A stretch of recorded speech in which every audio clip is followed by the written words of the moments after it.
Hello. You.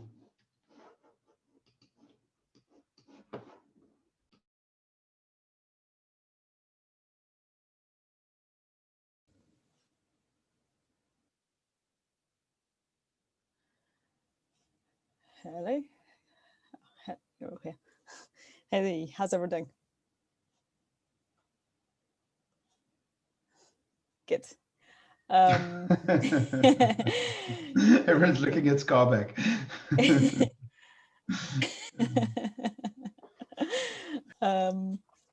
Cool. So let's get started. So let's take a quick look through the blockers.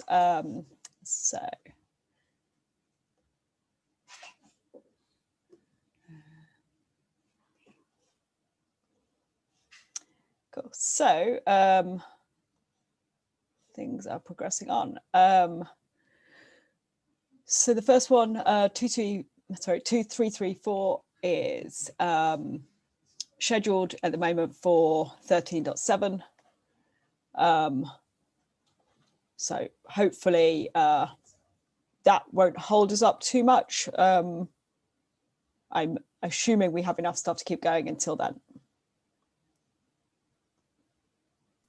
Yeah, we need to wait for the next one on that list, I think. Yes. So 2334 is hopefully, Jason's just about to pick it up. So hopefully we'll see this coming in the next week or so. Cool. And then on the Prometheus metrics, this one has a possible solution identified, but I it's don't not in think progress. I want to wait for that solution. That solution involves creating a daemon versus the current method of calling the GitLab shell. I don't know how long it's going to take for them to implement that. And since I'm on the cuff of trying to implement this, I would prefer to just kind of move forward with seeing if we could push this into production sooner. I would vote that we remove this as a blocker. You definitely don't want to be waiting for Nautilus. I think the original issue is like 2-3 years old. Exactly. So That's not part of something you it. want to be blocking on. Yeah. But it does sound like they are picking that issue up. I just don't feel like waiting for it. That's all. No, it would be a terrible thing to block anything on. Like you got to have a different solution. My goal today is to look through our logging and create some sort of dashboard with the hopes that contains enough information we need to progress the GitLab shell through into production. Can I ask a slightly stupid question? So we've got like some metrics for GitLab shell at the moment, and mostly it kind of, we get by with those metrics. Like they're far from ideal, but they work. So why is this different from like VMs? The metrics that I know that we get out of our VMs come from MTail looking at our logs. We don't have anything similar from our VMs or Kubernetes. I'm curious as to what metrics you may be speaking of. The ones I speak of all the time, the SLI metrics. I don't speak of any other ones. So for that, we've got something called GitLab shell, and we measure RPS, or actually all we have is RPS. So there you go. But like, yeah, I mean, those are the only ones that those are the ones I always focus on. And that is based on, let me just take a look quickly. HA, and so for that, we're actually just using HA proxy as a proxy. Okay, so then that should still be then that's horrible, the same. but it should be enough for us to progress to production.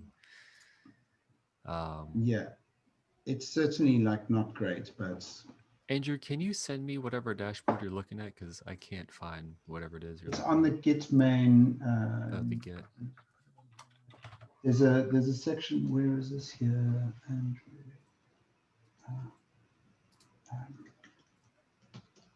So there's a component called GitLab shell, and then if you go down to GitLab shell component detail, then it gives you kind of like the raw metric rather than the recording rule version of it. So I can just Okay. link direct to that. Thank you for that, sir. Cool. I mean, I guess the point is that because we're gonna, it's horribly observed. It's got very little observability, but it's kind of stable, so it's not that bad. And now we're kind of changing it, so I guess that's a good reason to have more observability than we've got at the moment. I agree that Could this you is not something run that needs to be mtail? fixed, but not something that blocks us. Yeah.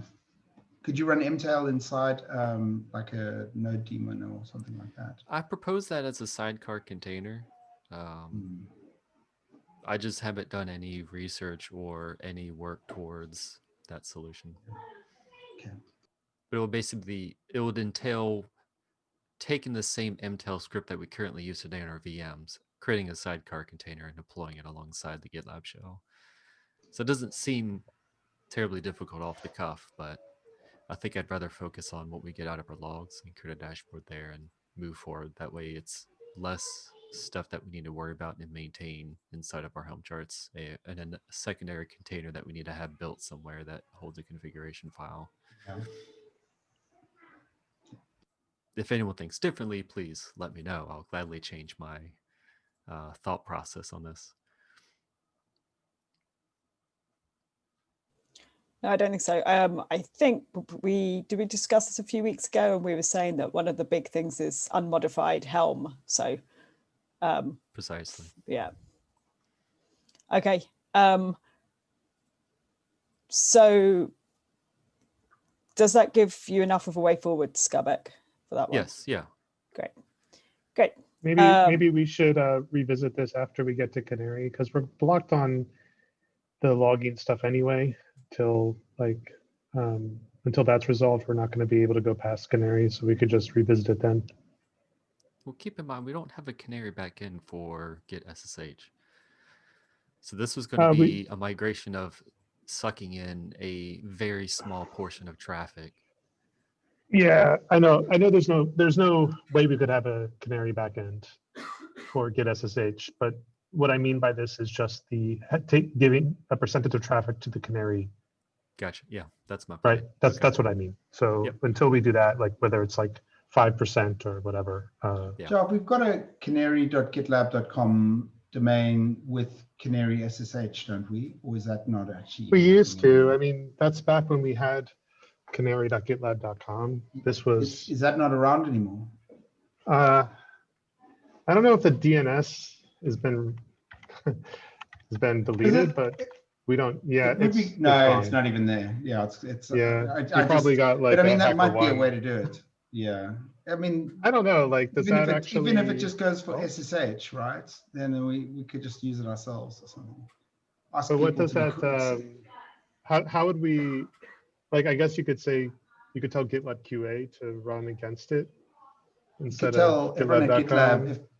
Tell them all the cool kids are using Kubernetes for their SSH clones, and they should be using Canary GitLab.com. I think I'd rather just take a percentage of traffic. Probably. I just don't feel like making all this stuff in our cookbooks to add all this stuff, because it would just be temporary anyways. Yeah, I think just a percentage of traffic is going to be fine.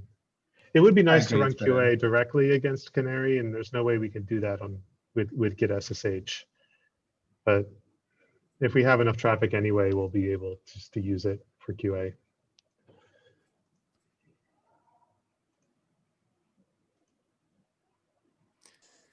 So Amy, I think we could remove this bullet point from our blocker list. Does that mean we also take the label off the issue? I don't know what label we have on that issue. We'll probably have the blocker label on. Yeah, do we take off the Kubernetes blocker label as well? Yeah. Is this something that's that we do need to have completed at some point? Or is it like we really don't need to, like it can happen whenever?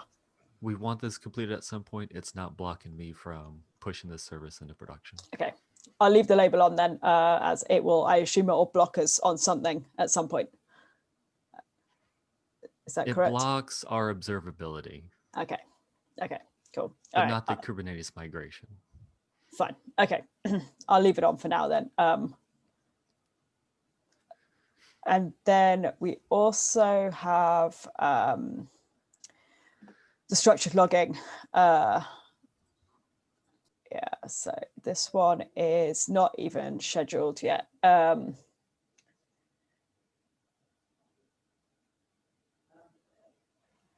So I have to ask if we can get that done. So Jav, you've added a comment.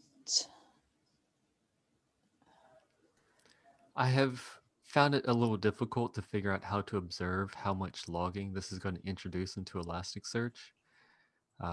So when we start shifting percentages of traffic, it'll be easier to evaluate how bad this is going to impact our Elasticsearch clusters. So I think maybe after the first step of migrating the GitLab shell, we could evaluate if this is going to continue being a blocker or not. So for now, I would leave this on this list with the condition that we'll be evaluating this. Yeah, I mean, Andrew, I think my understanding was that the logging from SSHD is like almost doubling our log volume, but I could be wrong. Isn't that what you were saying, Scarbeck? It's doubling the amount of events, but I don't know about the size. And I think from what I've heard from Mikkel, it's the size of the event that we care most. The SSH logs are significantly smaller, but there may be a lot more of them. And the larger issue is that we just have a lot of junk that comes along with it because of the use of tail. Yeah. Can we not just use FluentD to filter out like stuff that we don't, well, we can definitely do that, right? I would love to pair on someone with that because I would love to do that. I don't know how. Yeah. And that was a suggestion from Mikkel. Weird syntax filter things and stuff. Yeah. Yeah, I mean, we could simply just drop anything that's not. GitLab shell is structured, right? It's JSON. Correct.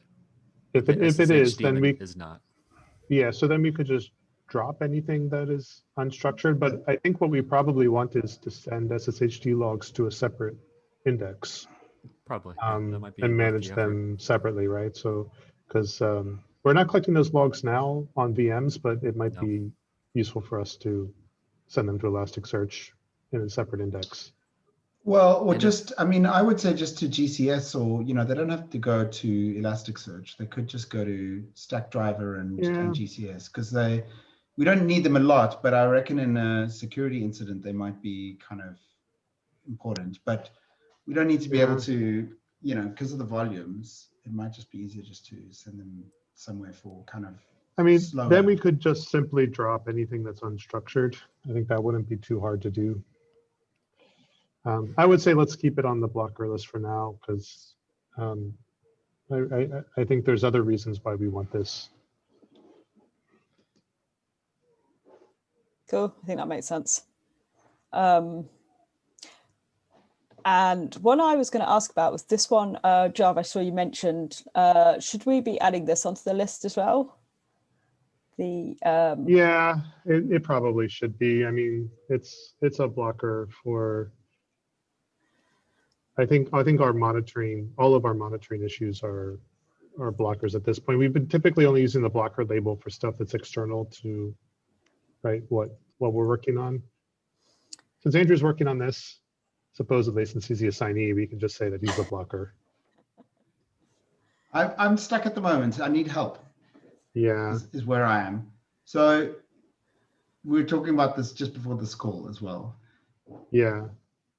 So so do you think, I think it's going to be very hard to put type labels onto the cAdvisor metrics, because, you know, unless we know that each node pool has got a specific type. But you were saying that there's a different, So I think like all of the kubelet metrics that are associated with containers and pods, then we should be able to copy over the pod labels. So if maybe we just it's take an more example at the moment. Let me just get a quick copy of sure. the type of link that we're talking about, because I think people probably understand it a bit better if they can actually see what we're talking about. So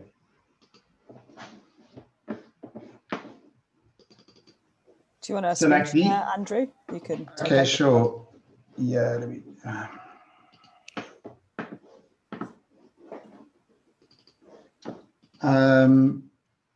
So like these metrics that we get out of kubelets, they're actually cAdvisor metrics, and we've been running cAdvisor on the GitLab fleet for like at least 3 years, and it's maybe 2 years, and it's a super useful. It gives us a lot of information, but like as it stands at the moment, this and kubelet just kind of uses cAdvisor to kind of export these metrics, but like as it stands at the moment, it's really difficult to know without like looking as a human being. I can look here and I can say, well, this is GitLab workhorse, and there's like Git in here somewhere, and I can kind of figure it out. But what would be much better is if like a computer could associate this metric with like a running service and say, well, this is the workhorse container for the Git service on the main stage, and memory's blowing up, and then we can do that in our graphs, and also do that without like really horrible regular expressions that are trying to match things inside here. That's kind of the problem that I've been thinking about, and then on the dashboards we can just put graphs in to show you like what's happening with these things, and if they're getting evicted and all of that into our the graphs that we generate for Grafana. But I think the kind of one thing that would really help you is if this container label could be unique across stage, all of our labels, like stage, shard, or at least, type, and because stage we can kind of map with the namespace, I guess. What would we do with like this container memory working set bytes? This metric exists just one, but for... there's lots of different, there's lots of different versions, but they've all got similar labels, right? But well, this is just let's say, one that we use. yeah, but not every one of these. This metric is also associated with nodes too, and I think that's where it gets tricky, right? Like, if you do this query for, like without the container label, let's do like. Yeah, so there's like this over here, like the node. Yeah, is that, or even without the pod either? Just do like pod equals without pod. I don't have pod in here. That's just the node. Yeah. So yeah, this is a good example, right? So what do we do with this? So okay, so if we look at these, this is okay. So this doesn't even have ID. So I mean, what I was thinking, and like, tell me if this is wrong, because it could well be. Like we only for the service metrics, we only care about the containers that we specifically know are part of the service. So we have things like I don't know, like this over here, which is just some, because by default cAdvisor I think just exports every single C group on a box, right? So you get quite a lot of junk in here. And for GitLab, what we've done is we filter it specifically down onto the GitLab C group that we run on the GitLab nodes. But so there's a lot of stuff in here, like this ID, this is like the root C group or something, I don't know. And so it gives you a lot of junk, but we know that some of them are, here's like the Docker service, like we probably don't need to monitor that ourselves, unless it's during an incident or something. But there are certain containers that are running there in certain C groups that are kind of specific to the application, and those are the ones that we want to be able to track. And I'm having a really hard time at the moment figuring out if that's even possible. So then maybe the solution, like you said, is just to use a different container label for each service, and if we can override the container name, then we can just do that for every service. Yeah, I think that'll work. The one question I had is, do pods that are, sorry, do containers that are running in different namespaces, will they run on the same, like will the Canary containers run in the same node pool, or do they run in a separate node pool? They run in the same node pool. They do. Okay, so it's just the Yeah. namespace that separates them. So we could also map namespaces to stages and say, because that's a consistent sort of one-to-one mapping. Hey, and we don't have any way to map shard, but we can kind of probably get away without that, unless we just make it that the container name is almost like generated, and it's always like type. Stage, shard, it's kind of like an automatically generated thing like that. I have an idea for shard, which is that we also have node labels in addition to pod labels. And if we could add node labels to all of these metrics, then that would give us the shard, because we run shards in separate node pools.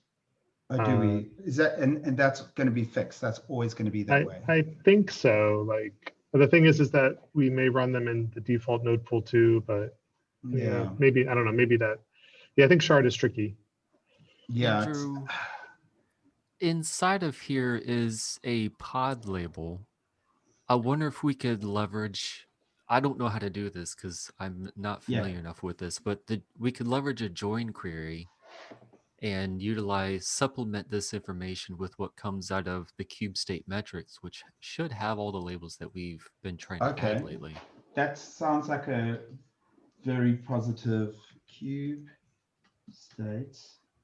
There should be a cube state info or something to pod info maybe.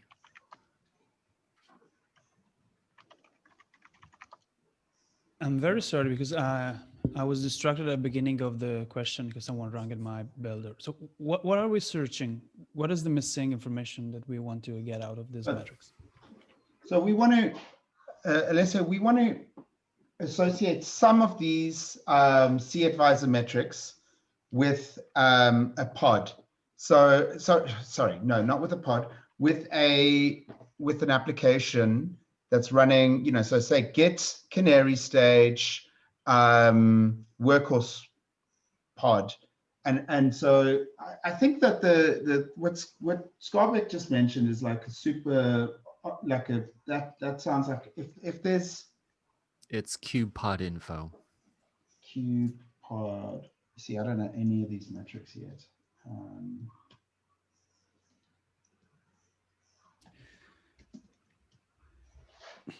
Because something that if we think that this information are already available in that matrix, just that is scattered around part of the host name, part of the other metrics or other labels or things like that, we may consider using logstash so that we collect everything at the logstash level. We run metrics through regular expression, and we allow logstash to change the information and dropping things that we don't want, so that then when it reach Elasticsearch, it's in the format that we prefer.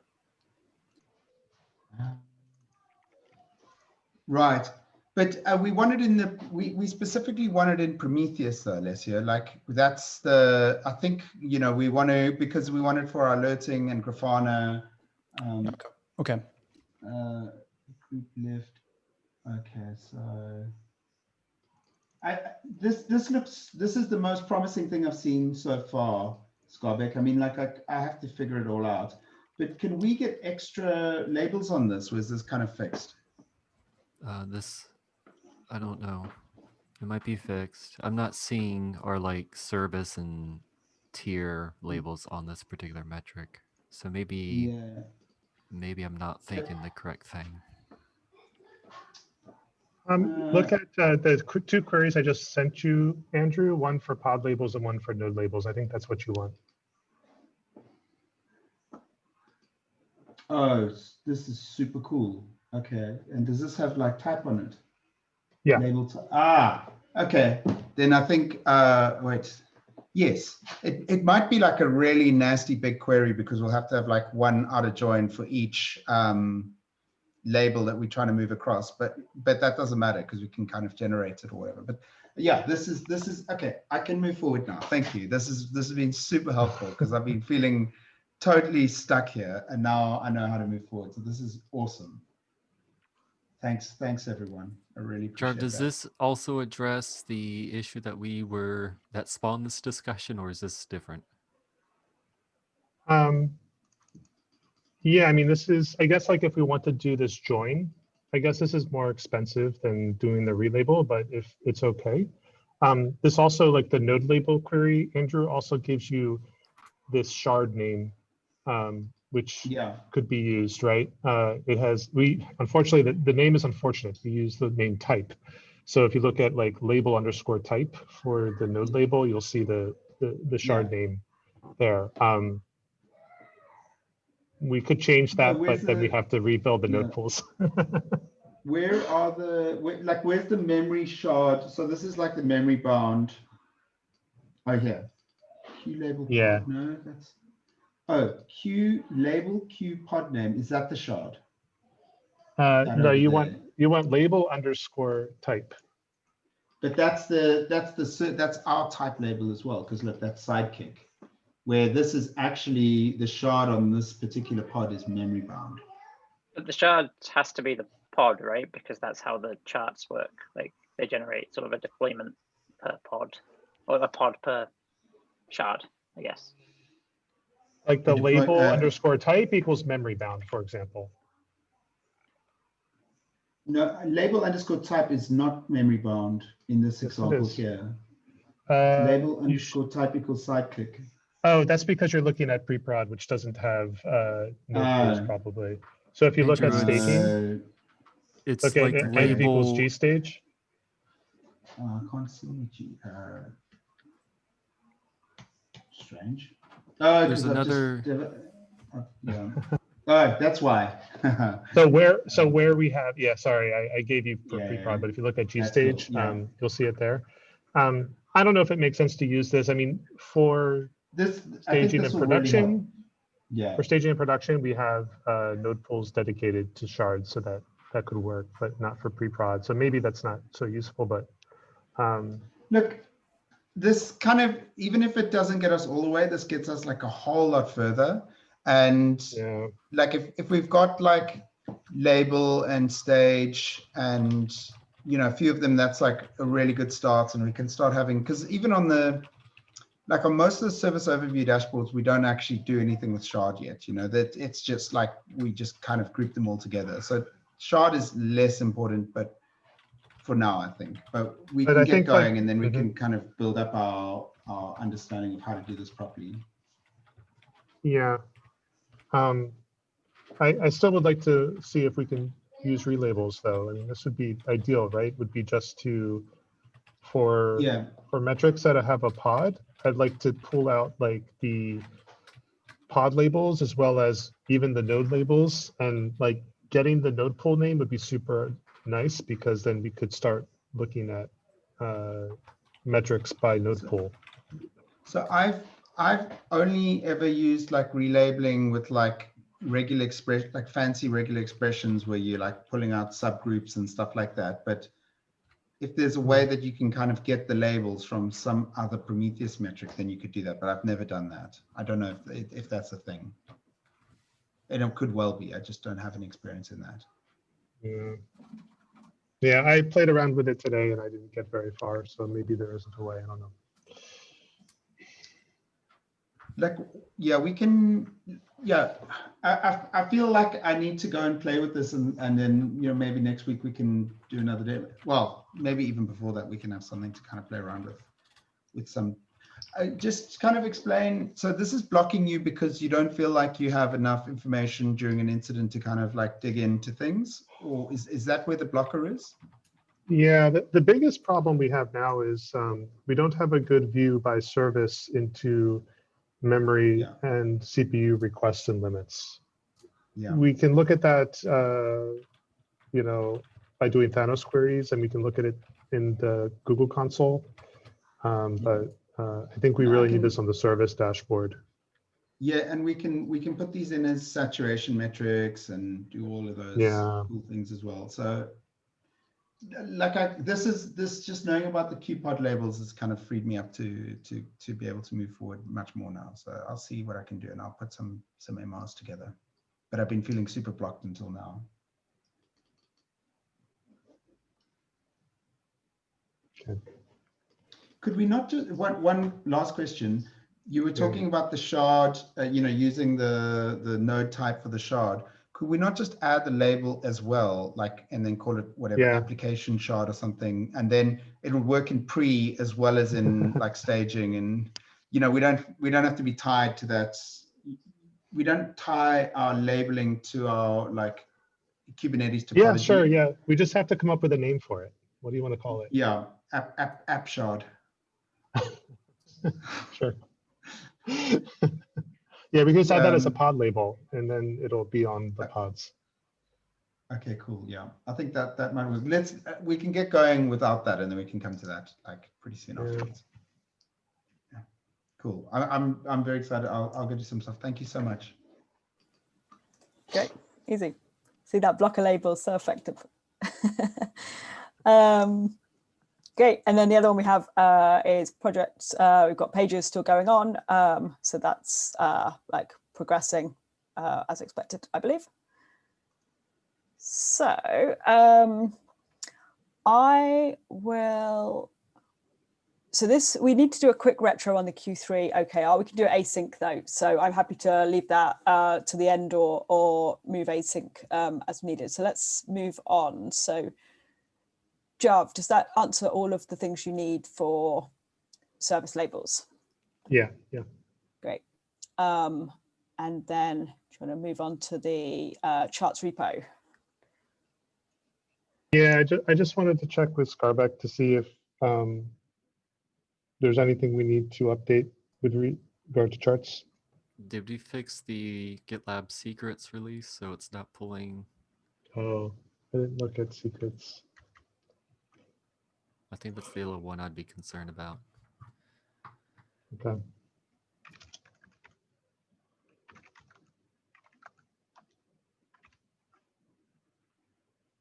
All right. Maybe I'll just I'll open up an issue to make sure that. Maybe check that Graham hasn't already opened an issue for that. Yeah, it might already be an issue. Yeah. Cool, sounds good. Is there anything anyone wants to demo or update on around what we're working on at the moment? I could just update on what I've been working on. I plan on migrating or starting the evaluation of batch 6 for Kubernetes or Sidekick catch-all. So this is all the stuff that was part of the cloud build logs. Hopefully I could start doing that today. And then, like I said earlier, the GitLab shell stuff, I'm going to start creating the necessary dashboards in Kibana for metrics and, making sure we have all the necessary data prior to just trying to start taking a slower up traffic inside the Kubernetes realm. That's all I've got. I don't have anything to show for at this point. Cool, that's fun. Anything else, Jav? I feel like you should get to shout about removing the NFS store.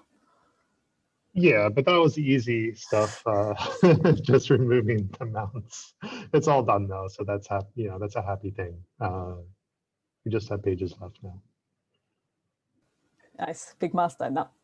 Awesome. Yeah. So we have a quick retro for Q3 OKR. So literally just a few minutes, but what I thought might be useful is, so the format is basically what was good, what was bad, and what do we want to try next. I'll just drop it in this issue so we can do it quickly here. So I think for sort of context on this OKR, we knew it was going to be a stretch goal as we went into the quarter.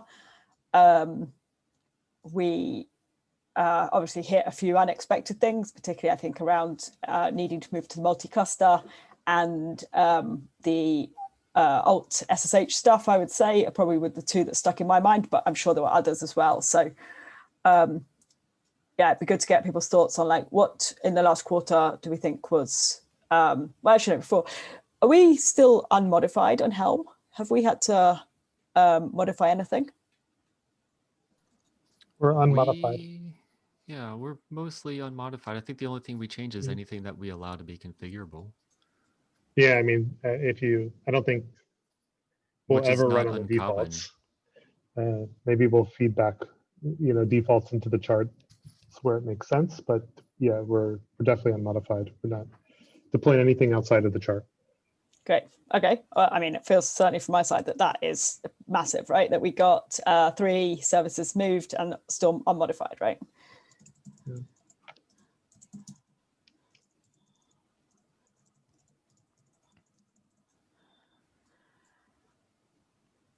What else? What do you want to capture on this?